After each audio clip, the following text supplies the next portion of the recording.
Hey everybody, greetings. Hey, it's James back on here on the internet, out in the West. Yeah, just feeling a little bit inspired these days. Inspiration is fleeting for me, so catch lightning in a bottle and capture it while I can. So yeah, I thought I'd just show some things I've been getting into the last 2-3 days. Bunch of things. Excuse me. If you can hear that right now, listening to this one. This is Masayoshi Fujita, and this is on the Erase Tapes label from 2015. Fujita is a vibes player, and if you know the Erase Tapes label, lots of thoughtful music. I like that label. And turn that down for a second. But yeah, great mix of instrumentation on this. Like I said, he's a vibes player, but you also have violin, cello, clarinet, French horn, accordion, and a snare drum. Masayoshi Fujita, and the name of the record is Apologues, Apologues.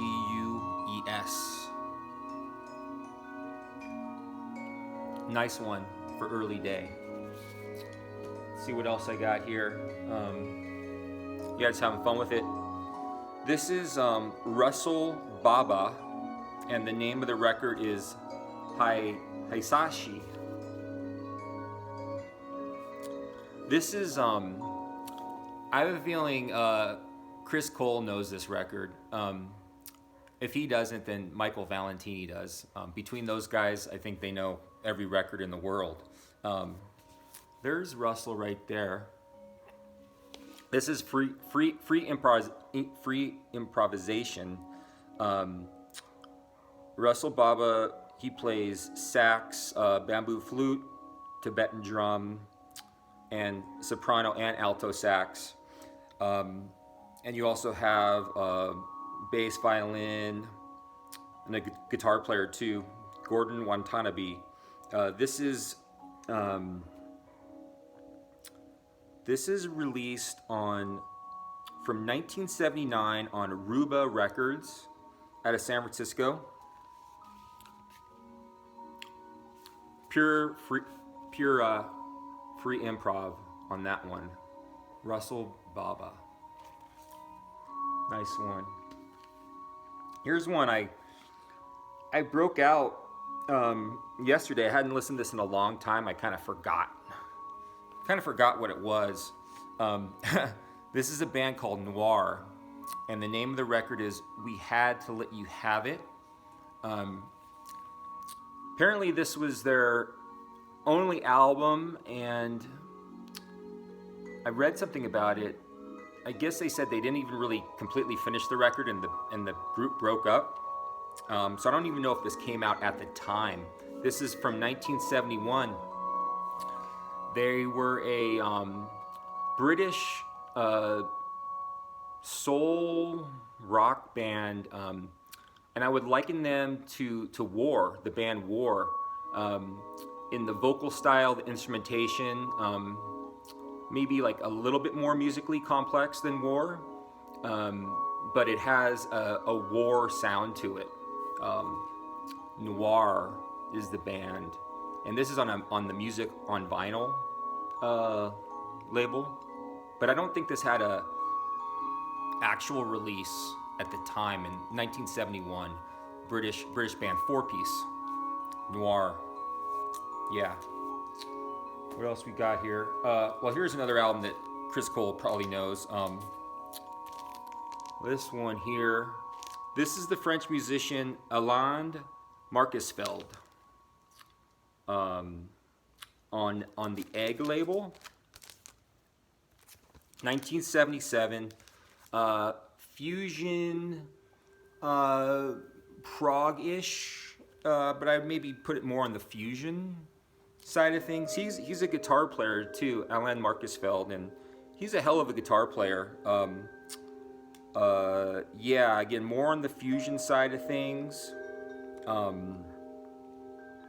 Really, really, really cool record. Alan Marcusfeld. Markusfeld.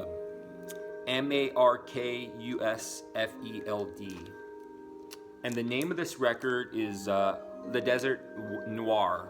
And it wasn't a purpose theme here of the noir. Just that's the way it came out. Cool cover. Alan Marcusfeld on Egg from 77. I don't know if you can hear that. Check that out. Next, TVI is the name of the band. And actually, let me find... Oh yeah, here we go. On the back, there they are. It says, the lost studio recordings and no-fi relics of Birmingham's first garage punk band.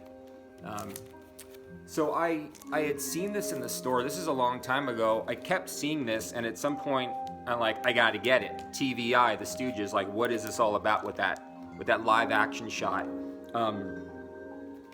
Dave, local bandography, you might be into this. It says garage punk. I would liken this, it almost seems like a Velvet Underground. It has a Velvet Underground sound to it. It's certainly not, like, doesn't really have a punk style to it. It's probably more towards garage, but it actually sounds more like Velvet Underground, which I'm not necessarily a big fan of. But it's raw. It's very raw, kind of catchy at some places, with that kind of jangling guitar.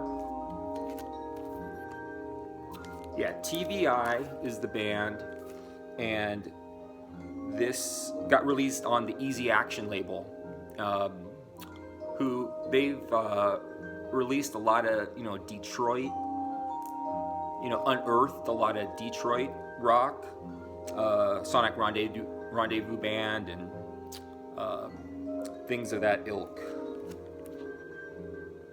TVI. Let's see here. Totally different direction. The other morning, when I woke up, I had this thing where, I kind of want to hear a Blue Note record, and just pulled this one out. Kenny Dorham, Trumpet Toccata.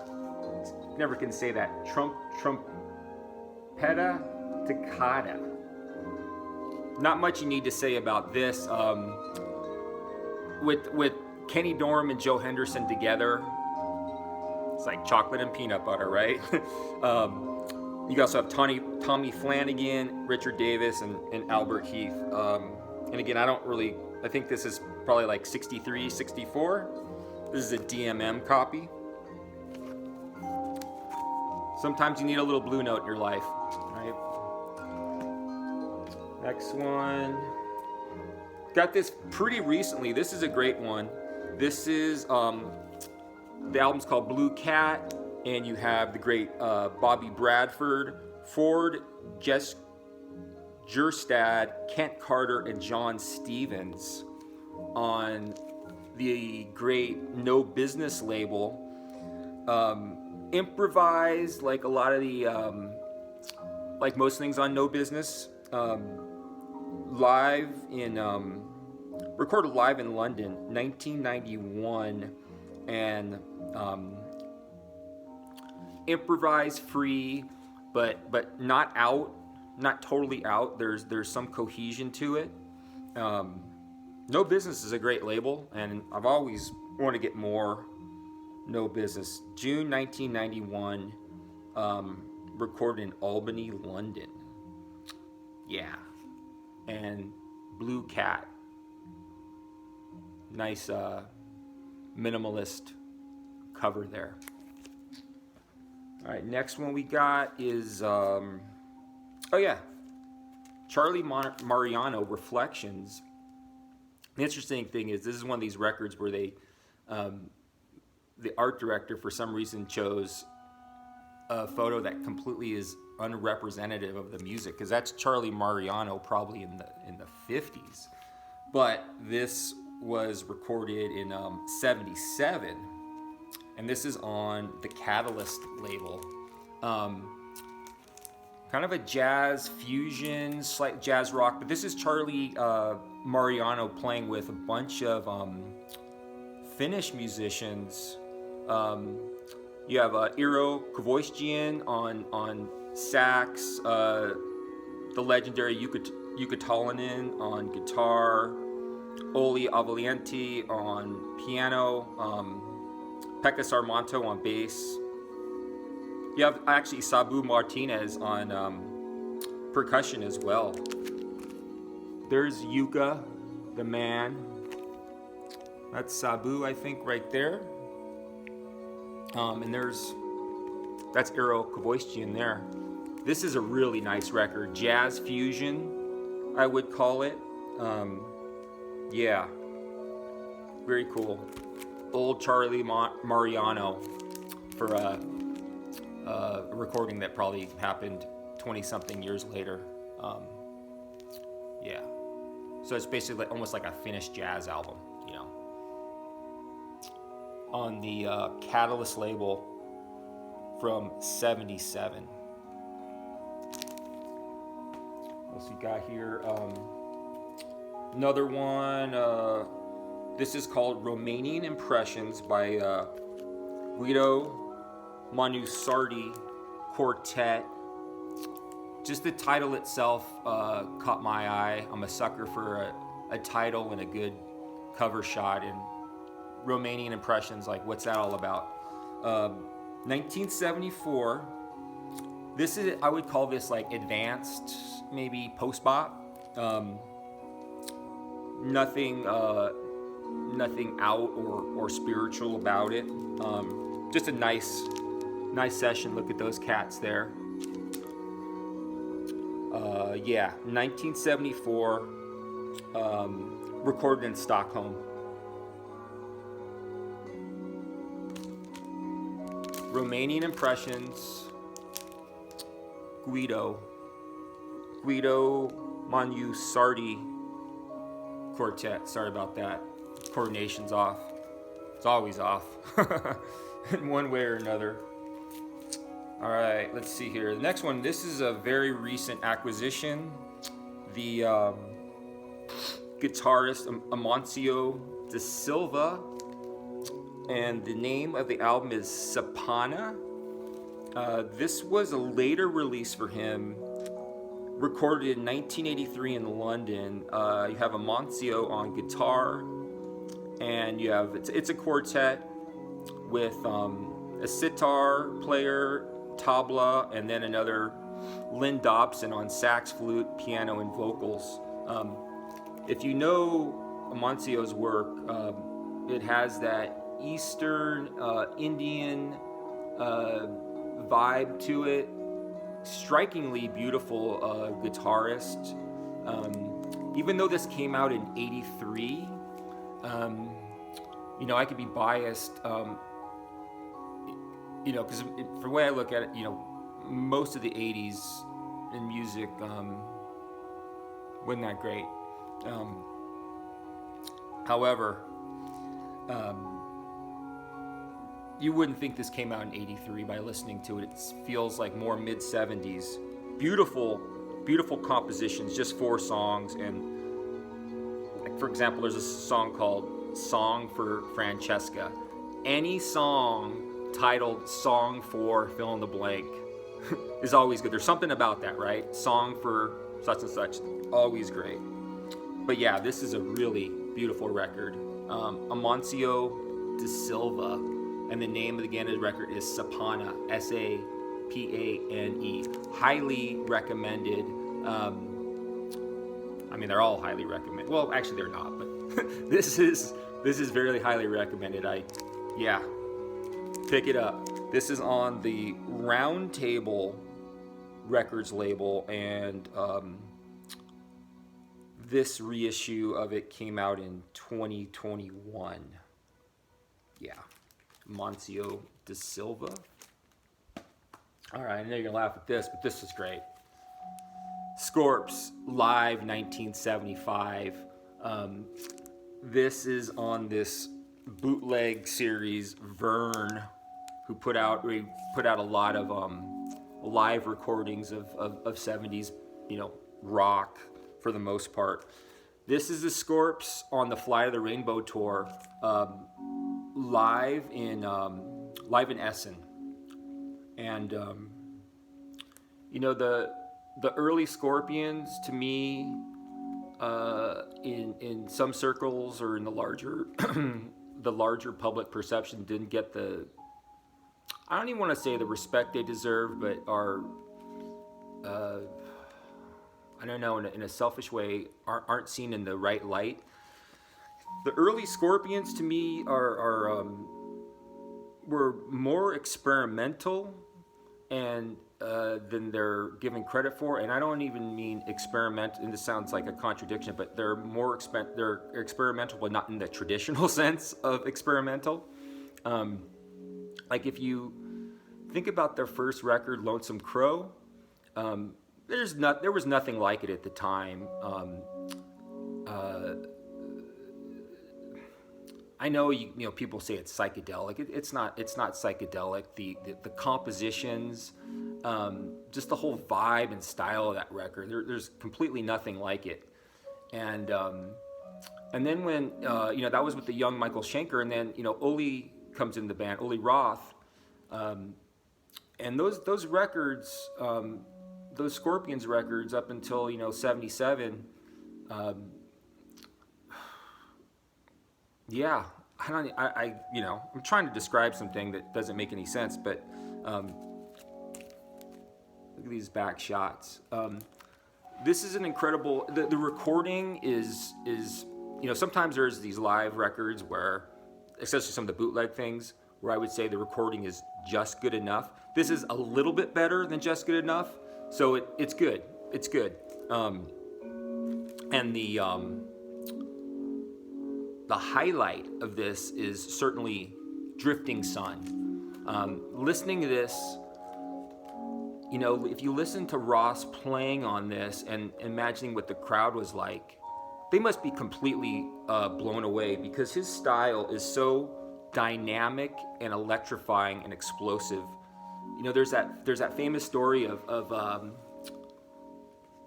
that you all know, when Hendrix first played in London, and you had McCartney and Eric Clapton and Jeff Beck and Pete Townsend sitting there with their jaws dropped, seeing Hendrix for the first time and thinking like, what the fuck is going on here?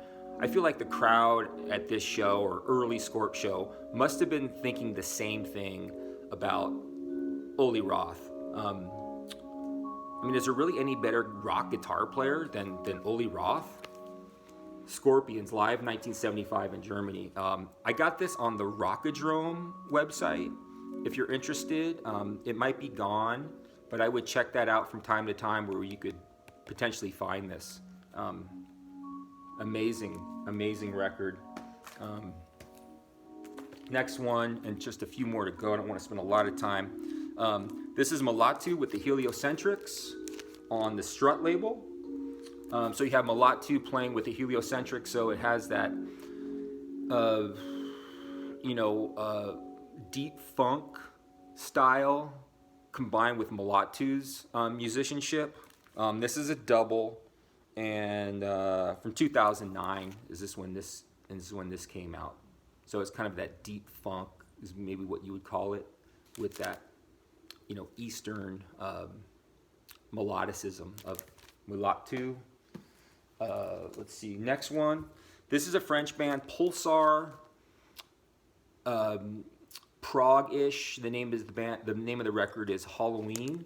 I've always wanted to find their first record, but haven't been able to. This kind of sounds to me like, if I was to compare it to anything, it's like the band Eloy, in a way, in the way the compositions are constructed. Progressive and slightly like symphonic in a sense. Some of that like symphonic prog I'm not so into, but this is really good. And again, this is a 1977 release on CBS, Pulsar Halloween. Yeah. Let's see a couple more here. This one here, this is Prokofiev and Janicek, sonatas for violin and piano. When it comes to classical, I really like things that are more spare. I don't like full-on, blown-out symphonies. And sonatas for violin and piano, so you can get a sense of this. It's very cohesive. I don't know what the hell the word is, but this is a nice one for me with the type of classical things. And this is on the ABC label from '74. And last but not least, this is kind of an old favorite of mine. I kind of go to the well on this a lot. This is Harold Danko, the piano player, called Ink and Water. It's just solo piano. And there you go. And it's all based on Zen philosophy. Very spare, beautiful solo piano from Harold Danko. So yeah, on the notes he describes the Zen inspiration for this one. This is on the Sunny Side label from '85. Yeah, Harold Danko, the piano player. So yeah, that's it. Went on a little bit longer than I wanted to, but I had a number of things to show. So yeah, thanks for checking in or watching my ramblings, and but yeah, take it easy. All right, later.